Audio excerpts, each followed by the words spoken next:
ዋጓን ዩቲዩብ ዋጓን ገነርስ ዋጓን አርሰናላውያን እንደምን አደራችሁ? እንደምን ዋላችሁ? እንደምን አመሻችሁ? በያላችሁበት ሀገር ሰዓት አቆጣጠር እንደምን ከረማችሁ? ሳሚ ነኝ። ለማታውቁኝ የዩቲዩብ ቻናሌ ስም ሳሚ ገነር ይባላል። የአርሰናል ደጋፊ ከሆናችሁና ስለ አርሰናል መስማት የምትወዱ እንዲሁም የሌላ ክለብ ደጋፊ ሆናችሁ ስለ አርሰናል መስማት የምትፈልጉ ምን ጠብቃላችሁ? አሁኑኑ ሰብስክራይብ በማድረግ ቤተሰብ መሆን ትችላላችሁ። ነባሮች ላይክ፣ ሼር፣ ኮመንት ላይ ደግሞ ሀሳብ አስተያየታችሁን በመስጠት ዩቲዩብ ቻናላችንን ሞቅ ደመቅ እንድታደርጉልን ስል በአክብሮት ጠይቃለሁ።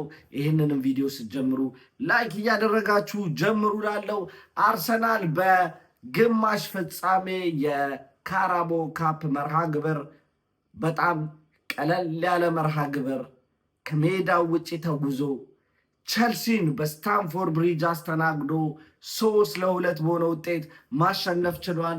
ኦፍኮርስ ቀለል ያለ ጨዋታ ማለት እችላለሁ፣ ምክንያቱም ደግሞ የታወቀ ነው። ታስታውሳላችሁ፣ ስለዚህ ጨዋታ አስተያየት ሲጠየቅ አዲሱ የቸልሲ አሰልጣኝ ሊያም እንዲህ ነበር ያለው፣ ሮብ ቀን ቀለል ያለች ጨዋታ አለችን። ኦኬ፣ ቀለል ያለ ጨዋታ ነበረ እና እንዴት ሆነ ካላችሁት፣ አው ቀለል ያለ ጨዋታ ነበረብኝ፣ ነገር ግን ተሳስቻለሁ፣ ይቅር በሉኝ፣ 3-2 በሆነ ውጤት ተሸንፍ ያለው ነው ሊላችሁ የሚችለው። ስለዚህ ጨዋታ አንዳንድ ነገር ለማለት ነው የመጣሁት። አርሰናል ጨዋታውን ከመጀመሩ በፊት ላይናፑ ይፋ ሲደረግ ኦልሬዲ ከጠበቅኩት ላይናፕ የተወሰነ ለውጥ ነበር የነበረው። እሱም የሁለት ተጫዋቾች ይመስለኛል። እንዳስታወሳችሁት የትላንትናው ቪዲዮ ላይ የ6 ቁጥር ቦታ ላይ ማለትም የዲፌንሲቭ ሚድፊልደር ቦታ ላይ ዙቢሜንዲን አሳርፌ ሜሪኖን ማስገባት ፈልጌ ነበር። ይሄም ደግሞ በተደጋጋሚ ተናግሬያለሁ። ዙቢሜንዲ መጥፎ ፐርፎርማንስ ስላሳየ ሳይሆን እረፍት መስጠት ስለምፈልግና የባለፈው ሳምንት ደግሞ የኤፍኤ ካፕ ከፖርትስማውዝ ጋር ያደረገውን መርሃ ግብር ሚካኤል ሜሪኖ እጅግ ጥሩ የሚባል ፐርፎርማንስ እዛ ቦታ ላይ ተሰልፎ ስለተመለከትኩ ነው። ነገር ግን ሚካኤል አርቴታ ዙቢሜንዲን ነበረ መጠቀም የፈለገው። የማጥቃት ቦታ ላይ ደግሞ የግራ ክንፍ ቦታ ላይ ማርቲኔሊን ነበር ያልኩት እንደምታስታውሱት። ነገር ግን ሚካኤል አርቴታ ትሮሳርድን ነበር በዛ ፋንታ ያስገባው። ጨዋታው ጀመረ። ቸልሲዎች በጣም ከመጀመሪያው እንሯሯጥ እናግባ አይነት ጭዌ አራመዱ። አይ ኒው ኢት ሊስን ቸልሲን ስንገጥም አይ ኔቨር ፊል ኤኒቲንግ፣ ምክንያቱም አውቃቸዋለሁ ቸልሲ ሽት። እደግምልሃለሁ፣ ቸልሲ ኔቨር ልንገራቸው፣ አሸንፈውንም ሊሆን ይችላል። ነገር ግን ሪስፔክት ሁላችሁም ታውቃላችሁ። ይህም ቪዲዮ የምትመለከቱ የማን ዩናይትድ ደጋፊዎች ራሱ ጓደኞቼ ከማን ዩናይትድ ጋር ኢቨን መጥፎ ሲዝን ላይ ሆነው ማን ዩናይትድን ስገጥም ኔቨር ኮንፈርት ተሰምቶኝ አያውቅም። ኢቨን ወረስተ ራሱ ሆነው፣ ምክንያቱም አይኖ የሆነ ፐርፎርማንስ ፑል አድርገው ማሳየት እንደሚፈልጉ አውቃለሁ። ነገር ግን ቸልሲ ከሞን ኤኒዌይስ ቸልሲ ለመጨረሻ ጊዜ 2021 ላይ ነበር ያሸነፈው። እዚህ ጨዋታ ላይ ሊቀይሩት ይችላል ብለው ብዙዎቹ አውርተው ነበር። ከሞን ኢኖ ጎነ ሃፕን። አርሰናል የመጀመሪያውን ጎል ኦፍኮርስ ከሴት ፒስ ከማዕዘን ዴክላን ራይስ ያሻማትን ቤን ዋይት አስቆጠራት። ይችን ኳስ ልትሰረዝ ወይም ደግሞ ቫር ሊሽራት ይችላል ብዬ ፈርቼ ነበረ። ነገር ግን ኳሷ መሻረው አልነበረም። ኳሷ ከተሻረች ሜቢ ሪዝን ሊሆን የሚችለው ቪክቶር ዮኬሬዝ ነው።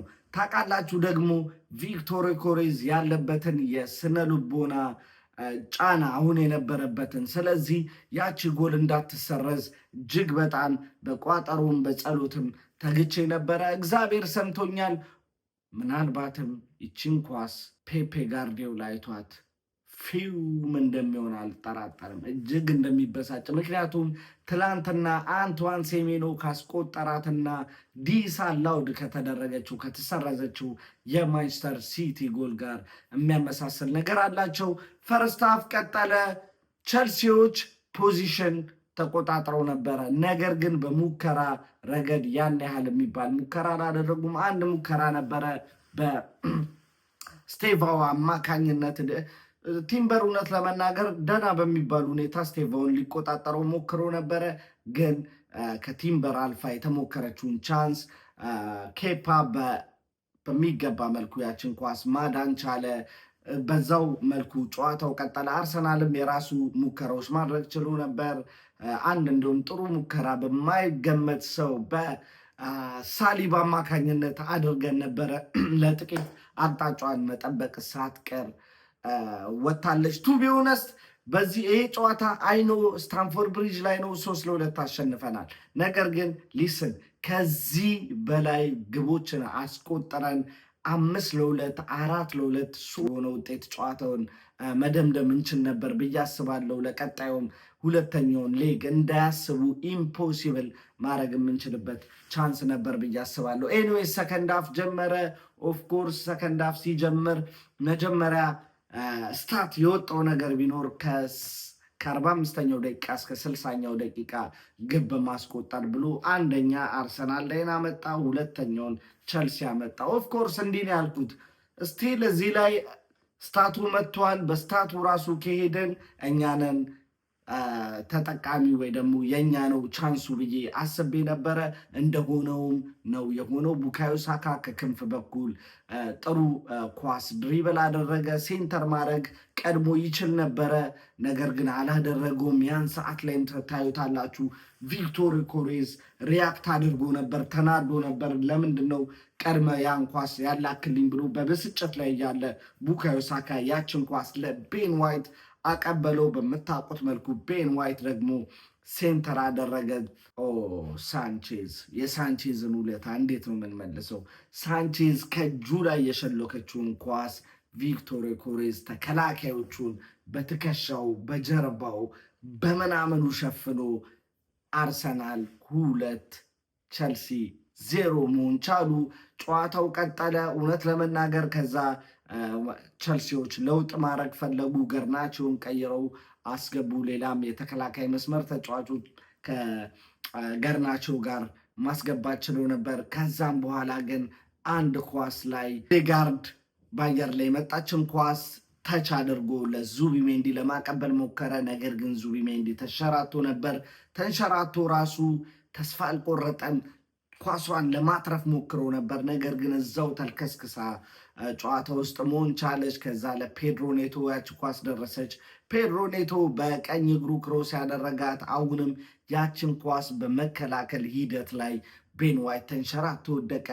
ኳሷ ገርናቸው ጋር ደረሰች። ገርናቸው 1 አርሰናል 2 ቸልሲ ተስፋ ማግኘት ጀመረ። ምክንያቱም ጨዋታው የ1 ጎል ልዩነት ብቻ ነበረው። አርሰናል 2 ቸልሲ 1። ጨዋታው ቀጠለ። አርሰናል መጥፎ የማይባል ፐርፎርማንስ ነው የነበረው። ምናልባትም ጨዋታውን በስታትስቲክስ ካያችሁት ፖዚሽን ከተመለከታችሁ ቸልሲ የተሻለ ሊመስላችሁ ይችላል። ነገር ግን አይደለም። ቸልሲ ጨዋታውን ተቆጣጥሯል። ይሄ ደግሞ የአዲሱ አሰልጣኝ የጨዋታ ሲስተም ነው። በዚያ አጋጣሚ እውነት ለመናገር ጥሩ የሚባል ፉትቦል በቸልሲ በኩል ተመልክቻለሁ። እኔ ኖርማሊ የምወደዋል አይደለ ቲክታክ አይነት ፉትቦል ለመመልከት ችዬ ነበር። ነገር ግን አይዶኖ እንዴት ሰርቫይቭ ሊያደርግ እንደሚችል በቸልሲ ቤት። ምክንያቱም ፕሪሚየር ሊግ ኖት ላይክ እንደ ጣሊያን ሴራ፣ እንደ ጀርመን ቡንደስሊጋ፣ እንደ ስፓኒሽ ላሊጋ አይደለም። የፕሪሚየር ሊግ ኢቨን አቬሬጅ የምትሏቸው ቲሞች በፋይናንሻሊም በስኳድም ረገድ ጠንካራ ናቸው። ሰርፕራይዝ ሊያደርጓችሁ ይችላሉ። ሜዳችሁ ላይ መጥተው ሊያሸንፏችሁ ይችላሉ። ዊች ኢዝ የሌላ ኢውሮፒያን ሊግ ላይ ልትመለከቱት በማትችሉት መልኩ ማለት ነው። ኤኒዌይስ አርሰናል 3ኛውን ጎል ማስቆጠር ቻለ። በዚህም የጎል መቆጠር ሂደት ውስጥ ተቀይሮ የገባው የሜሪኖ እና የዮኬሬዝ ሚና እጅግ ድንቅ ነበር። ሜሪኖ ከሳካ የተሻገረለትን ኳስ ለቪክቶር ዮኬሬዝ አቀበለው። ቪክቶር ዮኬሬዝ ራሱ መጠቀም የማይችልበት ፖዚሽን ላይ ስለነበረ ለዙቢሜንዲ ያቀበለው። ዙቢሜንዲ ዋቴ ፐርፎርማንስ! ዛሬ እጅግ በጣም የሚገርም ፐርፎርማንስ በዙቢሜንዲ በኩል ተመልክቻለሁ። እውነት ለመናገር ማን ኦፍ ዘ ማች እንዲባል የፈለግኩት ቪክቶር ዮኬሬዝ ነበረ። እንዳሰብኩትም ሆኗል።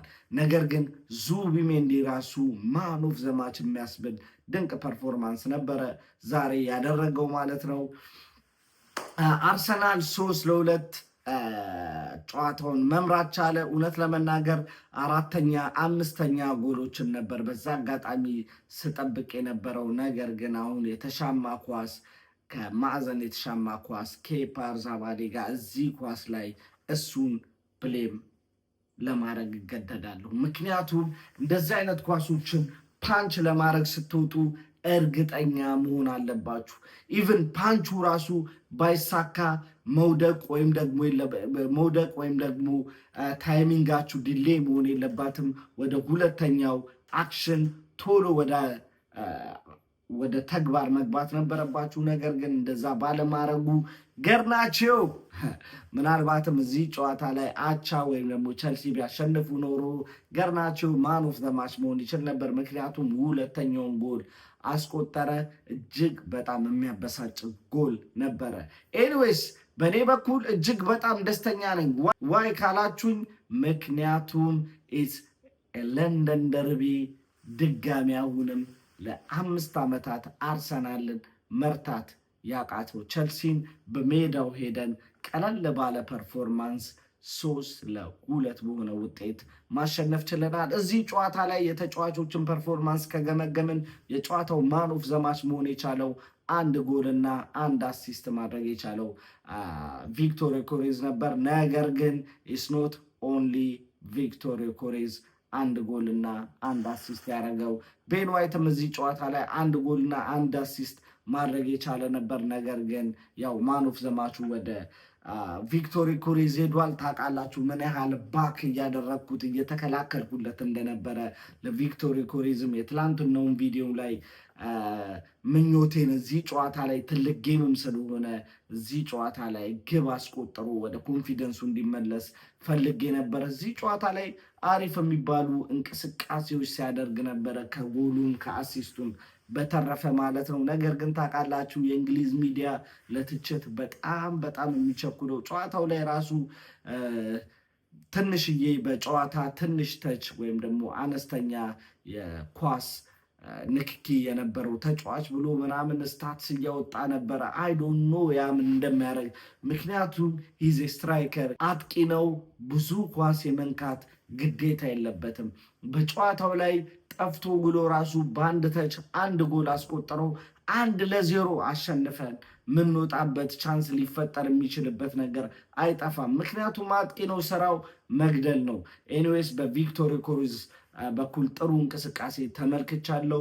ቤን ዋይትን በመቀጠል አሪፍ እንቅስቃሴ ያደረገው ተጫዋች ነው ዙቢሜንዲ።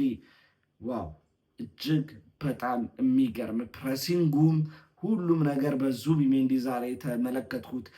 ምናልባትም ያቺ የመጀመሪያዋ ጎል ስትቆጠር ኦዴጋርድ ለእሱ አቆብሎት የተንሸራተተው ኳስ ያቺ ነገር ባትኖር ኖሮ ከዛ የተሻለ ድንቅ ሬት ተሰጥቶት የዚህ ጨዋታ ማን ኦፍ ዘ ማች ሊሆን የሚችልበት አጋጣሚ ሊኖር ይችላል ብዬ አስባለሁ። ሌላ ጥሩ ቻንሶች ፈጥረን ነበረ። ሜሪኖ ያገኛት ድንቅ ቻንስ አጠቃቀሙም አሪፍ ነበረ።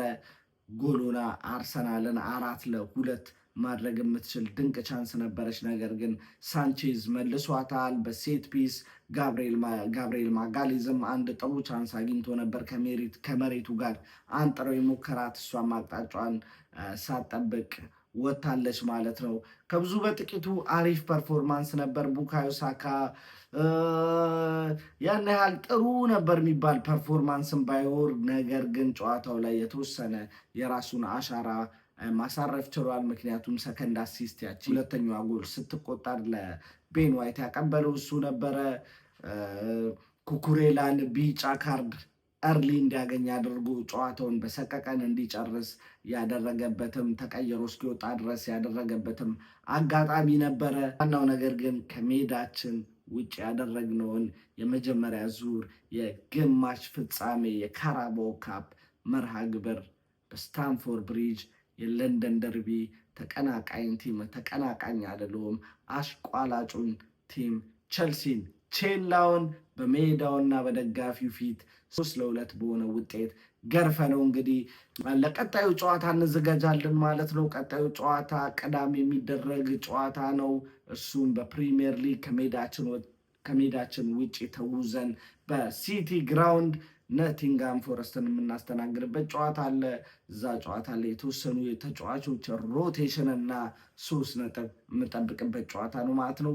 አርሰናላውያን ከዛሬው ጨዋታ ምን ተመለከታችሁ? ይህን ሀሳብ አላነሳው የምትሉት ካለ ኮመንት ሴክሽን ላይ አሳውቁኝ ማለት ነው። ለዛሬ ነበረን ርዕሴን ይመስላል። አማውት ፒስ አይ ከሞን ዩ ገነርስ